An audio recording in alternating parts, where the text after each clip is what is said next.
Assalamualaikum warahmatullahi wabarakatuh.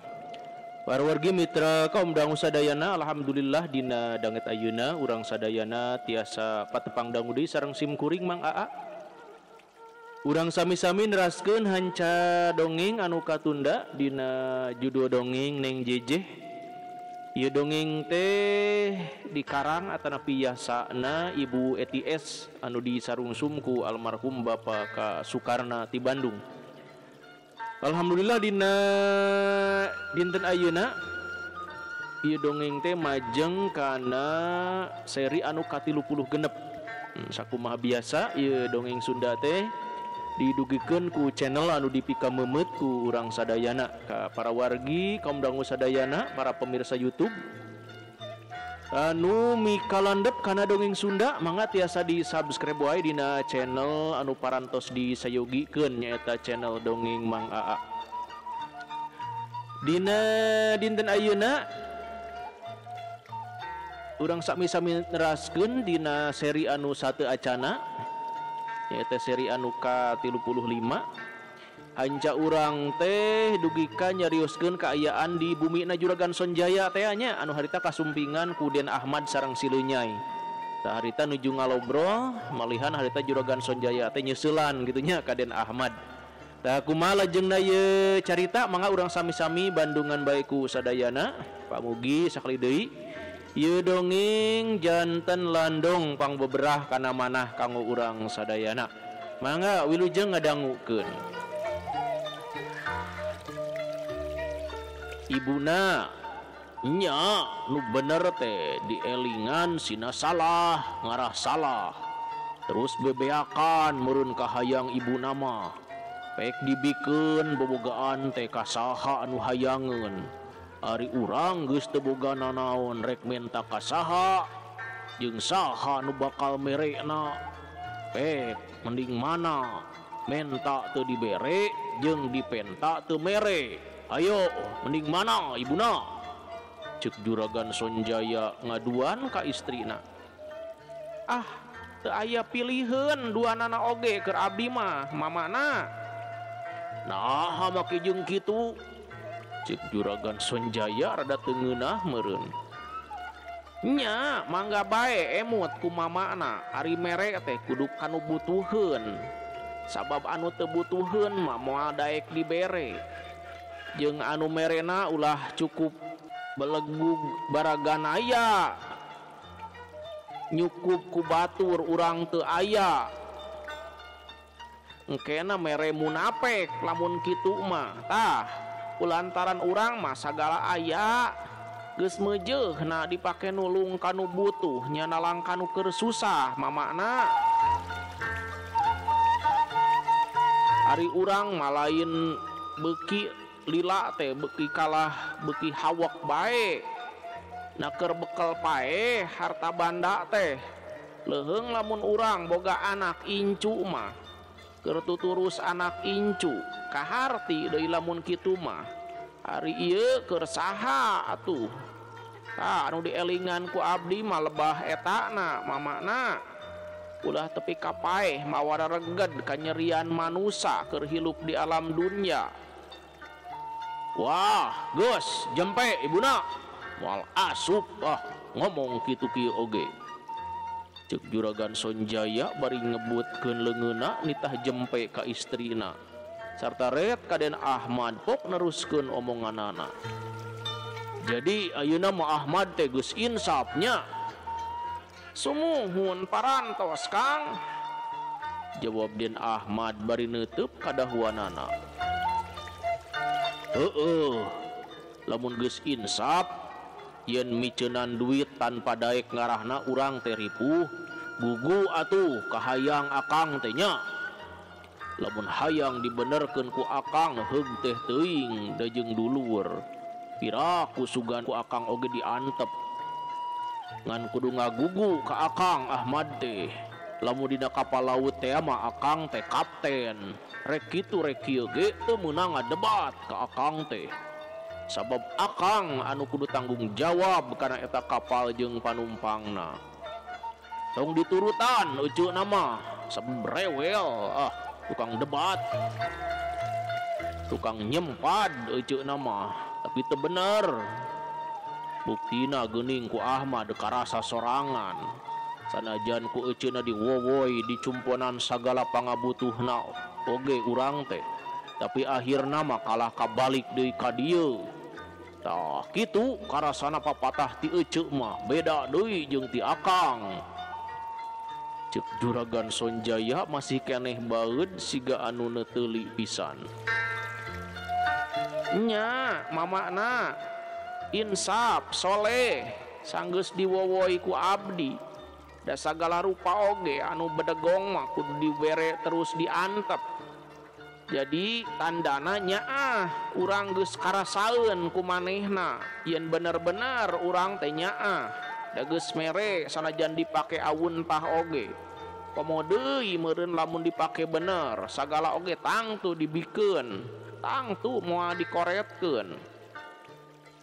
Tah kitu pikiranna Ahmad teh. Nu matak manehna insaf.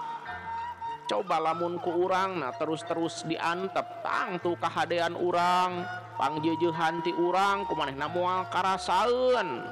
Jawab istrina teu daek eleh geleng. Lah susah ari ngawarah pamajikan pinter teuing teh. Tungtungna mabuk kasalaki, dasar awewe boga pangarti kekalah dipake nyangangang nyungungung kasalaki. Ari kanu teu mayar hutang mah henteu wani, kanu maro sawah ngalicikan henteu wani, wanina teh ngan gelendeng kasalaki jeung mentaan duit. Jawab Juragan Sonjaya jamedud. Atuh da mamana mah ieu aing asa pangpinterna, sakalieun ka pangadilan oge geuning abdi bae digegewek. Geus teu mawa anu geus kaliwat pamali eta teh. Hayo ke kasuat-suat. Cek Juragan Sonjaya bade ret kaden Ahmad pok neruskeun omonganana. Ari ieu Ahmad sileun nyai rek dikumahakeun kitu. Rek ngilu ka di dieu deui. Cek Juragan Sonjaya bari neuteub ka sileun nyai. Sumuhun Kang, rupina mah bade ngiring di dieu bae cenah Kang. Sawios bade sagawe-gawe. Jawab Den Ahmad bari neuteub kadahuanana. Oh, bener eta teh Nyai. Cek Juragan Sonjaya hayang ngadenge ti jinisna sorangan meureun. Laras Juragan. Jawab si Nyai bari manggut sieun teu kapake meureun. Heueuh, bisa macu si lain. Cek Juragan Sonjaya hayang uji. Tiasa da sering kapungkur nuju di kampung abdi teh Juragan. Macu di sawah atawa di Tegal. Di kebon abdi mah ari pucal pacul teh. Jawab si Nyai kalem bae. Alus melak naon tah di kebon. Cek Juragan Sonjaya bari neuteub ka si Nyai. Sanes papelakan Juragan namung barang ala. Alus barang ala naon ngala naon. Cek Juragan Sonjaya heraneun sabab kakarang ngadengikeun jawaban anu kitu mah. Sumuhun Juragan ngala kasir. Kanggo para hayam adu. Jawab si Nyai bari ngeluh. Beduel teh. Cek Juragan Sonjaya ngalius micen banget bakat ku ambek, rasana nas asa diheureyan meureun. Terus malik deui bari merong sarta neruskeun omonganana. Nu bener sia ditanya teh da lain ditanya ku budak. Nyaho teu maksud kuring. Lamun teu nyaho hartikeun sarta tanyakeun. Nu dimaksud ku kuring macul pelakaneun lain macul ngalak kasir. Sumuhun Juragan mugi teu bendu bae kaulan. Cek si Nyai geus mimiti bencelang bencurung loba karisi. Nyatang tu ari ambek mah diheureyan mah. Bisa macu di sawah henteu? Cek Juragan Sonjaya nanya deui. Tiasa Juragan margi kapungkur masuk ngalabeut keur para hayam deui. Jawab silenyai gancang nakar badua teh geus hayam adu deui bae. Heueuh aing mah cek Juragan Sonjaya bari melotot. Laras juragan cek silenyai mani ngageter. Jadi anjeun masih ingatnya kana ngadu bae meureunnya rek terus jadi tukang ngadu ka dieu teh. Ih sanes juragan pang abdi terus terang teh hayang jujur janten abdi moal ngabohong tak kitu juragan. Kumargi katiasa abdi ngan sakitu moal dikirangan moal dilangkungan. Lamun macul di kebon ngalah kasir abdi mah keur hayam. Lamun macul di sawah nya kitu keneh ngalah belut tang hayam adu. Pan kadaharan hayam nu sae teh ceuk abdi mah belut jeung kasir nu mawi diala wae terus. Jawab silenyai mani mamandapan. Jadi eueuh pangabisa atunya si laing teh. Dina bidang tani mah cek Juragan Sonjaya bari neuteub. Aduh rumaos bae teu acan ngalaman kana tani mah juragan. Nu mawi saur Den Ahmad teh mah abdi teh bade ngiring sadamel-damel bae. Kumaha kawelasan juragan bae abdi mah. Tah lamun kitu mah kaharti euy. Bener deui ayeuna mah ujang teh aya maksud hade sarta geus nembongkeun teu kajujuran zaman anu geus kaliwat. Alus eta teh nya malah timbul kapercayaan ti kuring ayeuna mah. Cek Juragan Sonjaya semua anu guligah pisan. Nuhun juragan kumaha kinten-kintena ditampi upami abdi teras ngiring sareng Den Ahmad di dieu. Cek silenyai mani marah mai bakat ku bunga. Keheula sakedeung da kudu aya gunana pan hayang digawe urang teh lain. Laras juragan jawab silenyai bari ngeluk deui hariwangeun. Kumaha lamun jadi tukang tarok wani. Cek Juragan Sonjaya siga perlu tukang teunggel keur pibatureuna si Uwon. Pakacar manehanana nu tukang kaditu kadieu mereskeun anu bararengal. Narok suluh maksudna teh juragan. Jawab silenyai mani rengkuh. Badua teh geus ngaheureuyan deui. Cek Juragan Sonjaya tengeunah meureun ku silenyai teh. Narok naon atuh juragan da abdi mah can ngartos upami teu narok suluh nya narok kalapa panginten. Jawab silenyai reuaseun deui bae sabab Juragan Sonjaya jadi robah deui budina. Narok jelema sia ngarti. Cek Juragan Sonjaya bari neuteub. Narok jelema naha geuning sanes teu kenging ngajalankeun kaawonan teh juragan. Jawab silenyai mani ngahuleng bakat ku heran. Pedah Juragan Sonjaya nyarita kitu. Is lain goreng ari narok jelema jahat mah. Goreng sote jelema jahat, narok anu bener. Tah kitu anu diperlukeun ayeuna teh. Kumaha wani kira-kira nah henteu? Cek Juragan Sonjaya bari neuteub hayang nyaho ka wanina silenyai. Aduh sanes wani deui atuh juragan. Sabab eta mah pak abdi juragan. Abdi teh tukang gelut. Ari tukang gelut mah eleh meunang oge tetep bae hayang gelut. Janten sigana teh kanggo abdi mah ararateul lamun teu gelut sasasih teh. Jawab silenyai ngarasa gumbira. Sabab anu dipenta ku Juragan Sonjaya teh keahlianana. Is mangke heula lanan. Teu perlu make ararateul hayang gelut sagala kuring mah. Sabab bahaya eta teh kumaha lamun teu manggih musuh nonjok dunungan. Jawab Juragan Sonjaya bari mesem sabab tetela silenyai teh gede wawanena ari kanu teu bener mah. Upami eta mah juragan sareng piraku sakumaha getek oge ari kedah nonjok dunungan mah ieu mah kanggo ngabuktoskeun bae yen abdi siap sadia sanaos siang wengi oge sadia kanggo narok mah. Jawab si Lenyai siga nu gumbira. Syukur atuh Lenyai. Nyati peuting ieu anjeun ditarima ngahiji jeung kuring, tapi moal dipisahkeun jeung Ahmad. Cek Juragan Sonjaya bari ret kaden Ahmad pok neruskeun omonganana. Kaharti Ahmad ditarima si Lenyai teh ku akang. Mugi-mugi bae ku ayeuna si Lenyai di dieu. Ahmad sing betah aya di dieu nya. Aduh, hatur nuhun pisan akang.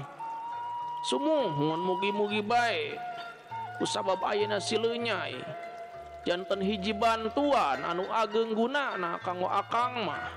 Jawab Den Ahmad bari gumbira pisan sabab moal pisah jeung si Lenyai. Nuhun juragan abdi ditampi di dieu kana kasayan juragan abdi moal hilap. Cek si Lenyai bari ret ngareret ka Den Ahmad semu anu gumbira. Tapi ingetkeun heula nya mimiti isukan Ahmad jeung Lenyai rek dibeda tugas anu penting. Cek Juragan Sonjaya bari ngerutkeun halisna siga nu mikir. Sumuhun tugas naon Kang? Jawab Den Ahmad siga nu hayang geura nyaho. Abdi sadia juragan ngajalankeun tugas anu abot oge. Si Lenyai harita teh ngilu nyarita. Tah, ade kudu kitu. Kakara lamun kitu mah kuring teh senang. Kuring sadia rek marentah ka aranjeun, tapi kade sing hati-hatinya sabab ieu soal teh pelik euy anu kudu dipigawe ku aranjeun teh. Sumuhun Kang, kumaha kitu manawi Kang? Cek Den Ahmad nanya deui kadahuanana. Ieu Ahmad, ayeuna geus liwat tina waktuna euy. Sakuduna si Adung geus datang ka dieu, tapi tepi ka ayeuna can datang keneh bae. Isukan Ahmad jeung si Lenyai kudu indit ka eta tempat sarta tanyakeun putusanana manehna. Rek mayar kana hutang atawa sawahna hayang dibeslah ku kaula. Tapi kade anjeun Ahmad didinya lamun manggih anu herang-herang ulah kabongroy nya sabab eta teh musuh urang ngarti. Cek Juragan Sonjaya bari neuteub ka Den Ahmad.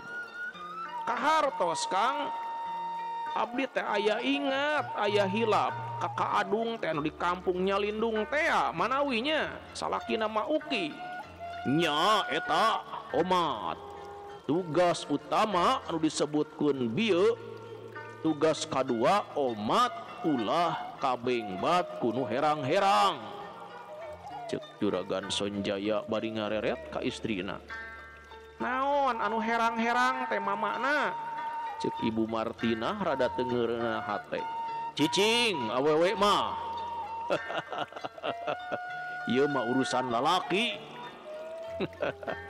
Tuh cenah cicing eta Pak Ikno. Teh Deti cicing cenah awewe mah. Mung seueur carita. Pamagina kumaha ieu tah? Aduh. Cicing awewe mah. Ieu mah urusan lalaki. Jawab Juragan Sonjaya sieun istrina kateterusan. Mangga Kang, ku abdi diestokeun pisan.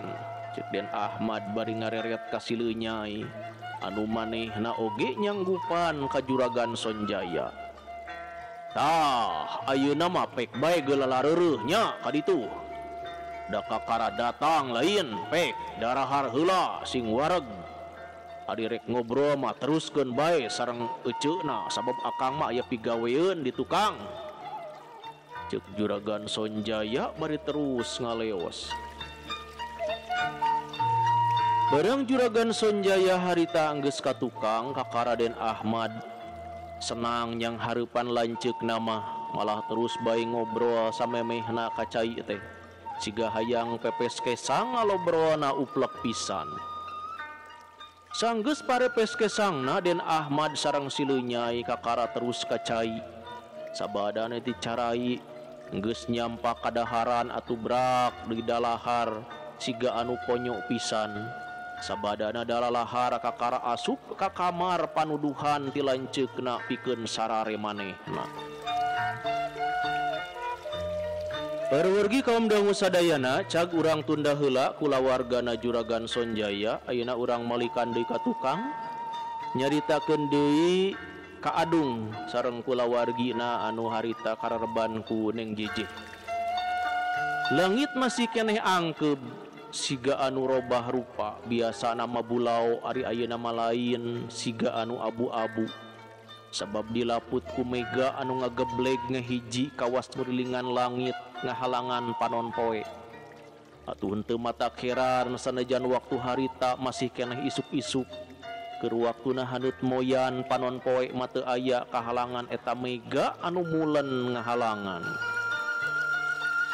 Ka Adung waktu harita geus aya di sisi sawah manehna keur mopok galeng digawena getol pisan ka ciri macuana segut.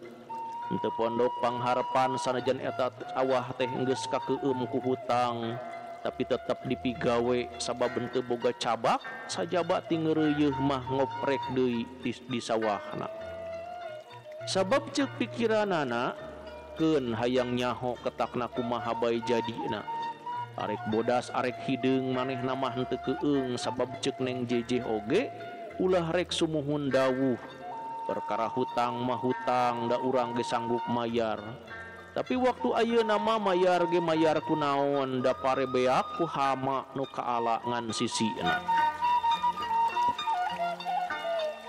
Nu mata ka Adung tenang henteu keueung henteu sieun sabab manehna geus yakin lamun harita ngalawan tangtu dina perkara teh manehna nu bakal meunang sabab henteu boga maksud ngabaekeun kana hutang ngan pare bae anu goreng hasilna henteu saimbang jeung tanaga migawena. Keur kitu pecenghul datang Neng Jejeh semu gumbira hayang ngalanglang ka sawah sarta nyampeurkeun ka Adung anu harita ngagetruk keur mopokan galeng sawah segutna kabina-bina ari ret neuleuh Neng Jejeh. Atuh ka Adung jenang tung bari nyekelan paculna pok manehna teh nanya heula. Parawargi mitra kaum dangu sadayana cag urang rehat heula sakedapnya wilujeng wayah kieu ka sadayana mitra kaum dangu sadayana anu masih keneh ngadangukeun dongeng khususna dongeng Neng Jejeh ieu dina channel dongeng mengaa. Pamugi dina danget ayeuna sadayana nuju aya dina kaayaan sehat wal afiat. Amin ya Allah ya rabbal alamin. Wilujeng wayah kieu ka Teh Deti di Gunung Halu. Mudah-mudahan sehatnya Teh Deti. Kumaha tadi saur Juragan Sonjaya teh tah. Aduh. Ka Parohendi. Wah damang Parohendi. Ka Kang Roni Uyah. Name sumping deui Kang Roni ka mana wae. Aduh mah damang. Mudah-mudahan sehatnya. Ka Teh Nani Widyaningsih oge. Ka di Bintaranya oge ka Mama Andri di Dubai haturan udah jeung ngadangukeun. Ka Buntin Kartini di Buah Batu sareng ka Panana Samsudin nya. Oge ka Bapak Uwan ya kumaha damang. Ka Pak Ikno kumaha damang Pak Ikno di Tambun. Oge ka Teh Wiwin di Taiwan nya. Ka Pak Joni PABX di Leuwiliang kumaha daramang urang Bogor sadayana. Ka Bah Ewok ya aturan wilujeng ngadangukeun Bah Ewok. Ka Pak Ade Sukarna oge wilujeng ngadepong bae. Ka Teh Rizka Damayanti kumaha damang. Oge ka Mamah Gina ya sareng ka Teh Tami Malihah di Ciamis nya. Mamah Gina di Karawang aturan. Ka Teh Eli Sartika oge kumaha damang. Pamugi sadayana sehatnya. Tidak danget ayeuna.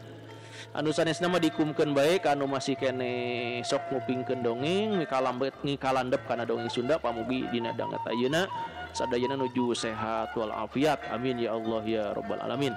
Supados teu nyang kolong teuing kana waktos urang sami-sami bae teraskeun ieu dongengna.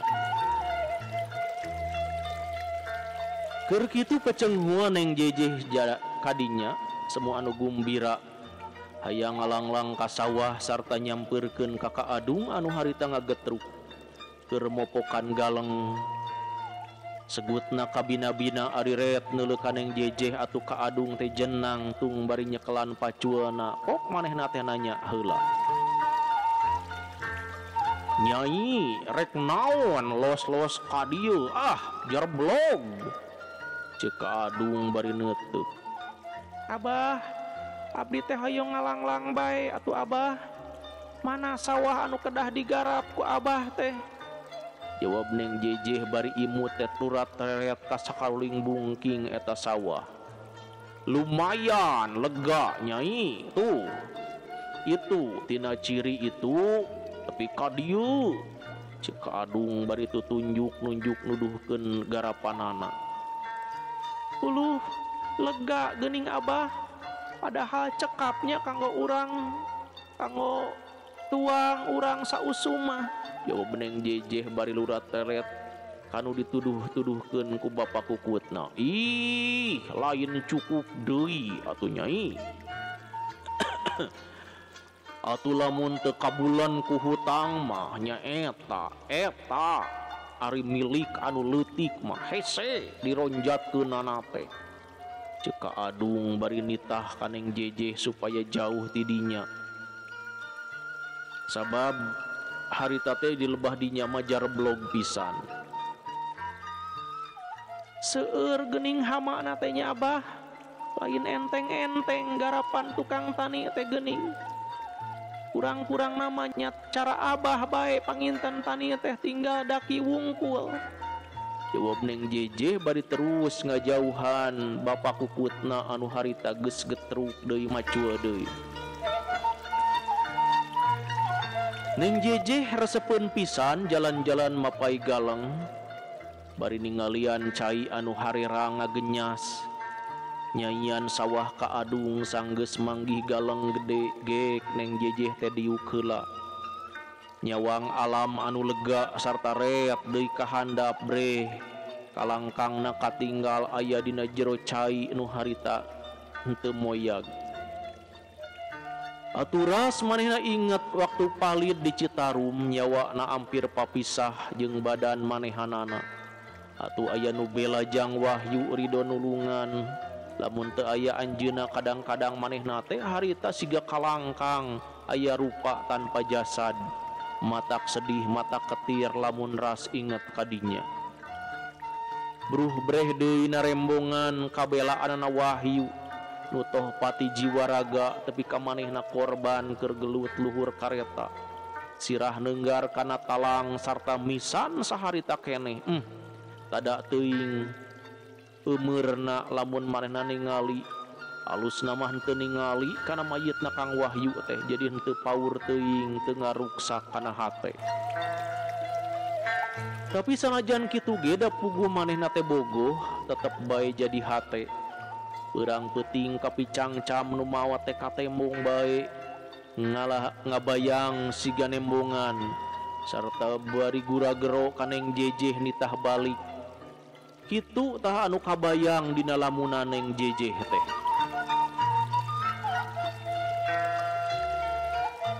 mun penyakit kitu datang kaneng jejeh tepi ka uleng teu kuat nandanganana osok hayang ngilupaeh hirup ge eueuh harepan lantaran batin kakait inget bae ka Kang Wahyu anu geus korban nyawa dibaktikeun ka manehna atuh rei teh teu kaampuh cipanon neng jejeh teh ngembeng dideuleuan sararurem kahalangan ku cipanon barang krejep ngiceup teh berebay cipanonna bijil ngalembereh mapai pipi